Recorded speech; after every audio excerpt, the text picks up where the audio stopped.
So you take me to a really interesting question, which is some people don't really like to go there, but I think you're up for it.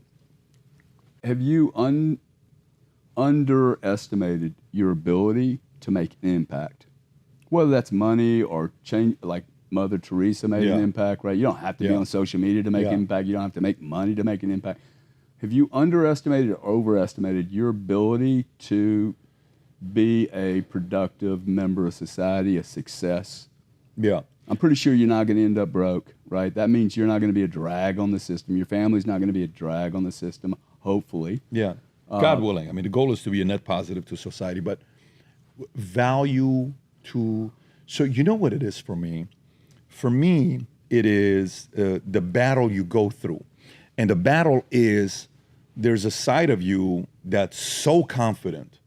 It's like, dude, I feel like I'm formidable enough to be able to compete in a political space, in a business space, and boom, and boom, and boom, right?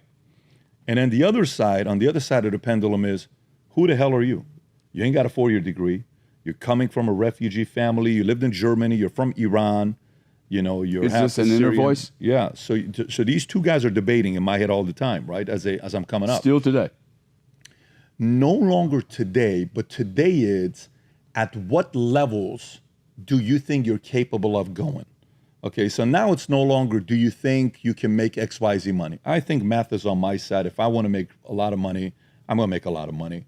Because well, you already have made a lot of money. Yeah, but I'm talking like real money. I'm talking like 10 billion, 50 billion. Like, are you going to make that kind of money? Are you going to really create some real wealth? Is that going to happen? Okay, I don't know. I think so. I think Matt's on my side. I think I got to stay in product development, company growing. I'm an equity type of way of making money. I'm not the guy that's an investor guy, although we are doing that. But for me, it's more from the standpoint of I like building companies and building value. That's what I see myself being able to do. The next companies I'm building, the goal isn't to build, the holding company to sell the company. I'm running for 40 years. I'm going. I feel like what's going on in the media space, I think the enemy is real. I just finished a book called Choose Your Enemies Wisely with Penguin that's coming out December 5th. And the whole concept is, if I want to get the best out of me, I know myself. If I got the real best, good enemies, I feel the people that we read about and go to the highest of levels, whether it's a Michael, a Musk, a Brady, those guys. We just had Brady at an event a couple weeks ago. I think they have 3 things in common. Number one, I think they experienced what unconditional love means from one person. That's all you need it from. You just have to know what it feels like. You need unconditional love from one person. One person that no matter how much shit you and I ever did, that person loved you. That's number beautiful, one. man. I've never heard anyone say that, actually. Number it two. makes me emotional. Oh, for Thank me you. too, bro. Yeah. Number 2 is unconditional pain from a person you love. That means no matter what you and I ever did, it was constant pain. We could never win this person over. This could be a father, this could be a mother, this could be a friend, this could be an ex. A lot of pain, because you have to know what that pain feels like, okay? So for Elon, it's his dad. Yeah. You can go and look at these different people and see where that pain is coming from, right? And then the last thing, for those that continue and continue and continue, is they choose the right enemy.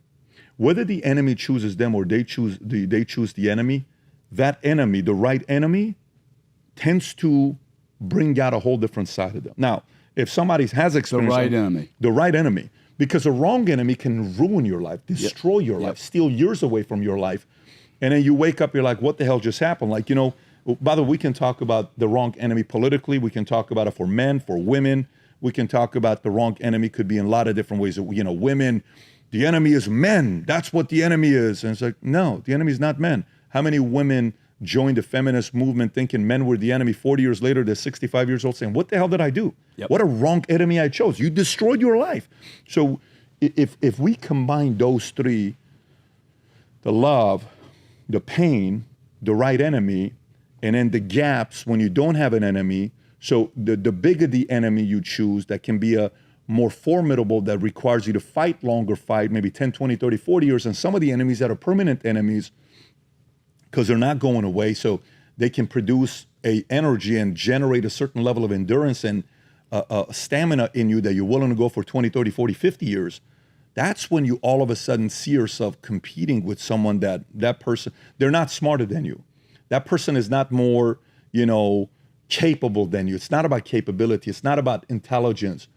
It's about they're able to tap into an emotion and a drive and a level of curiosity where they want to meet that unknown, prove to themselves and the enemy that, listen, you thought this, watch what I'm going to do, right?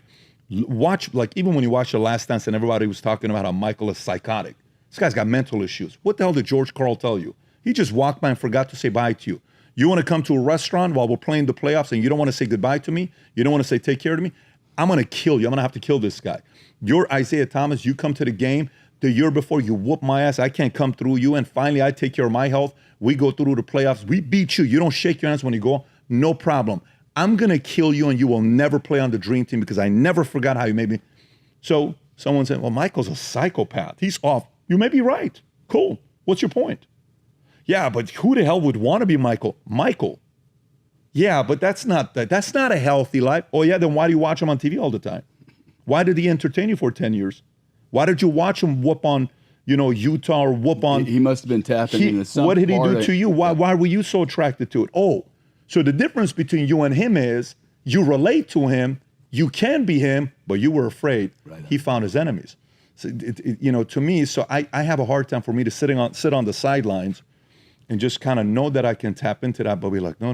What if this thing becomes way too big? You got to kind of hone it in, control it. This is that. So you have all those thoughts? You've had all those thoughts all along. Hey, make it smaller. It's amazing. Is it worth it? Should you really work that hard? Who are you? Hey, who am I? Yeah. Who am I? Why do I deserve this? Right? All that stuff. So that's the best debate of those two guys going at it. It's the best debate. What do you think on that point? Maybe it's a leading question, but what do you think the greatest barrier for your success? Like if there is a one universal God, he boom, this is what you're going to, this is what Patrick should be. What barrier do you think stops you from being the most you could possibly be? What barrier? Also, taking care of your family, being not just going making a bunch of, be the most you can be is not a monetary thing, right? It's not just the most you can be. No. That's the way I define it anyway. Okay, so what barrier? Yeah, barrier challenge. Like, what do you fight against the most? What's holding us back or you back? Yeah, I mean, from being president of the United States, okay, why not, right? Well, yeah, I mean, listen, that's laws. If laws change, different story. I would, love to go and give back in my own way to this country, whether that's presidency, whether it's whatever. I have no problem doing it. If I can't do that, I'm going to do it through being a kingmaker, building a media company, and being formidable enough where the voice carries so much weight that we can give our own argument for issues that's going on. That's what we're going to do anyways. But, I will tell you, I was having a conversation with somebody this weekend, and on what kept me together, man, what a way of, being able to control your kids without controlling your kids. You know what scared me the most? As a kid, man, this scared me so much that it got a hold of me. When my mother would say, I may not see what you're going to do, but trust me, God's watching. And she said this 1,000. She put the fear of God. By the way, I was an atheist. So I was fearing a God I didn't believe existed because I was an atheist. I would leave Bible study and I would say, guys, I don't believe in God. If we believe in God, why did he bomb Iran? Why did he let all these innocent people die? God doesn't exist. God is for the weak people. That was me that I would say this, right? When I'm going through this. I was an atheist till I was 24, 25 years old. I was the guy that would go debate everybody at LDS church. I would I would just debate them. So tell me this, tell me this, tell me this. But no, so for me, the saving grace was the fear of God. That prevented me from doing some of the dumbest things. I did a lot of stupid things, but it prevented me from doing them even bigger. That would have ruined my life. We all can go back to a certain moment in our lives where you're one decision away. If that cop would have seen you, if this, you can't get security's license, you would have been in jail. What are you talking about? So that grace, that level of luck, which is kind of okay to have, I feel like I'm the luckiest man alive. When he first came in, how you doing? I said, I feel like I'm the luckiest man alive. I really do. The barrier is if you allow the noise to get to you, Like early on when I was young, 21 years old, I started doing very well with this one company, and I'm speaking on yachts every Sunday at Newport Beach, and I'm hanging out with this one guy that's a billionaire, McNulty, who's got the biggest house in Newport Beach, $60-70 million home that it just recently sold for, and it traded for, and I'm like, his guy at 21 years old, and all these girls and all this stuff. I'm like, dude, I'm a freaking rock star. I'm going to Vegas. I'm playing at the tables. I'm doing this. I'm doing that. And then all of a sudden, boom. You weren't. Car's gone. Money's gone. Girls gone. Friend, everybody's gone. And then I go to this club in Burbank, California. I don't remember the name of the club, but I go to this Burbank club right off of San Fernando in whatever that cross street is. And I'm in my Ford Focus. Okay, I don't fit in a Ford Focus, but I'm my Ford Focus. And by the way, stick shift, and everything was, what do you call it? The windows, whatever. I remember, man. And you had an 8-track tape player. Dude, no, for me, this is 02. So I'm in this 02 Ford Focus, and I pull up, and my friends pull up. They say, so, where's the car, Mr. Millionaire? And I'm just like, You deserve that one. Yeah, of course. You did deserve it, right? You kidding me? Of course. It's like, so where's this, and where's that, and where's this? I go to the club. I feel like I don't want to dance with I don't want to do nothing. I just sat there by myself. I can't wait to get the hell out of here. And we go to the In-N-Out. We would eat at Burbank and go home. And then I go home. I'm like, you know what? Maybe I'm just going to re-enlist back in the Army. And I'm going to do that 20 years. I've already done 2.5 years, and I've done, a year or two in, in reserve. So go 16 more years and retire. And then I'm making a call. And I'm like, yeah, maybe give it 6 more months before you go back in. 6 more months. Boom. Things turned around. So what if in that moment I joined back to the Army? These are the moments where you kind of go through it. But when I lost everything, I realized, okay, so the next time people are like, oh my God, you're so great and you're so this and you won the best this and you won. Like, don't listen. They're full of shit. Don't listen. Don't listen. Don't listen. Don't listen. Don't listen. You're good. You're okay. Relax. You're not there yet. Don't listen. You're not there yet. Don't listen. You're not there yet. You're going to be fine. You're going to be fine. Don't listen. Because I didn't want it to get to my head. I wanted to keep that hungry, humble guy to constantly recreate myself. And again, the same fear of God that worked for me, I want the fear of losing everything. And the fear of losing everything keeps you in the game to know that tomorrow you could lose it all. If I don't have the fear of God and I don't have the fear of losing everything, it's kind of like, yeah, go ahead. Yeah, go ahead. No, it's kind of like, no, you got to stay engaged. You got to stay engaged. You got to stay engaged. Now, whether that's the right thing or not, whatever, well, that's too much scarcity. That's too much this. Remember, it's a bipolar relationship. On one end, I'm the guy that I feel like I can be anything. On the other end is the world is coming to an end.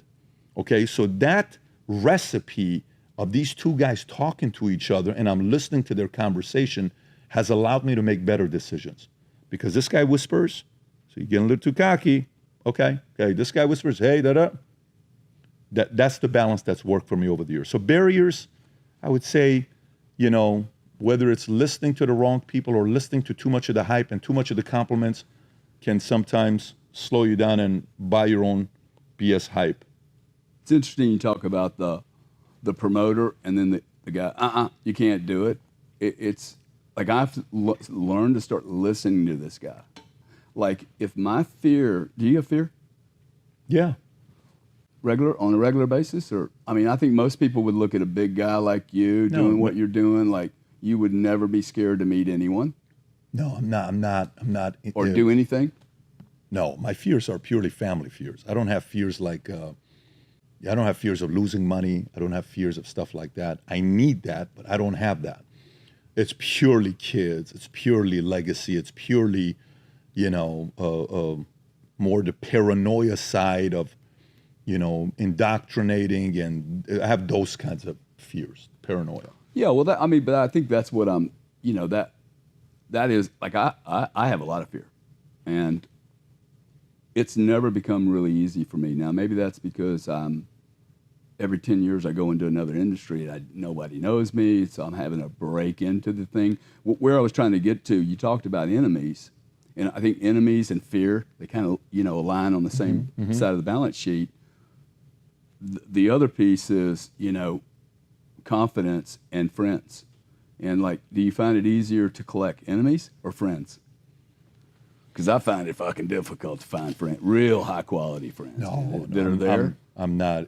I'm very. You put me in a room, I'll leave, and I'll know everybody, and I'll befriend everybody, and have a relationship with everybody, and I'll know something about everybody. There'll be something about that guy went to this high school. This guy's born on March 28th. That guy's in October. But I'm talking about friends that you go to war with. Very hard, man. Like very hard. know, hey, I need to call this guy because I'm getting ready to have to lock and load. This shit's going down. The guy that doesn't show up to that, federal investigation that somebody decided, hey, I'm going to stop this guy, and they didn't say something. I have found finding really monster friends so difficult. I don't disagree. It's not easy. And the reason why it's not easier to make, it's harder to make the more you move up, right? It's kind of like, when you date a girl when you have nothing, and she likes you. And it's hard to move up if you hold on to your old friends. It's true. It's absolutely true. Huh? Yeah, it's absolutely true. But you know how when you have nothing, you date a girl, okay? And you literally have nothing. Like, hey, you want to go out? Nah, not really. Why not? Dude, let's just watch Netflix, man. Let's order pizza. Why? I only got $20. And she's like, okay, babe, no problem. This chick really likes you. Right. Okay. You drive in a beat-up car, you pick her up and all this stuff. Okay, cool. You got regular DSW shoes with the $29.99 label on the bottom with the discount.